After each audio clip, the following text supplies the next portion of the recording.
ஒரு ஜாதகத்துல சந்திரன் அப்படிங்கிற கிரகம் வந்து பாதிக்கப்படாமல் இருக்கணும்.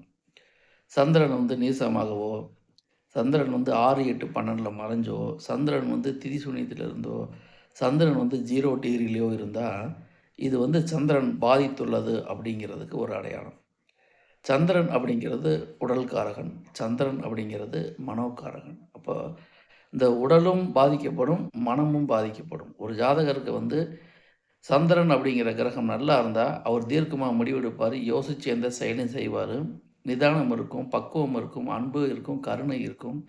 மொத்தத்தில ஒரு விஷயத்த இப்படித்தான் செயல்படுத்தணும் அப்படிங்கிற மனப்பாங்கு நல்லாருக்கும்.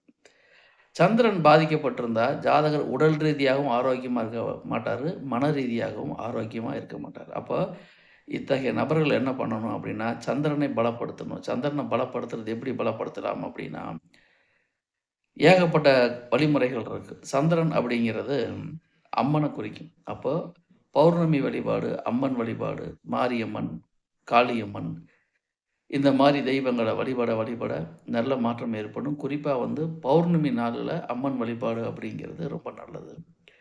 அத தவிர அமாவாசை முடிஞ்சு வரக்கூடிய வளர்பிறை சந்திரன் இருக்கு இல்லையா? அந்த வளர்பிறை சந்திரன் அன்னைக்கு வழிபாடு செய்யறது அப்படிங்கிறது 3ஆம் பிறை தரிசனம் பண்றதுங்கிறது ஒரு நல்ல முன்னேற்றத்தை தியானம் பண்ண இவங்களுடைய சந்திரன் ஆக்டிவேஷன் அதிகப்படுத்தலாம். அப்போ அதிகாலை பிரம்ம முகூர்த்தம் எந்திரிச்சு தியானம் பண்ணுறது அப்படிங்கிறது நல்ல மாற்றத்தை கண்டிப்பாக ஜாதகரிடம் கொடுக்கும்.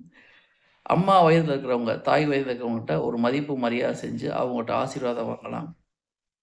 வயது மூத்த அம்மா வயதில் உள்ள நபர்களிடம் ஆசீர்வாதம் வாங்கலாம். அவங்களுக்கு தேவையான உதவிகளை செய்யலாம். சந்திரன்கிறது உணவு தான். அப்போ உணவு தானங்கள் நீங்க பண்ணலாம். நீர் தானங்கள் பண்ணலாம். பால் தானங்கள் பண்ணலாம். ஆக தானங்கள் மூலியமாக உங்களை வலுப்படுத்திக் கொள்ளலாம்.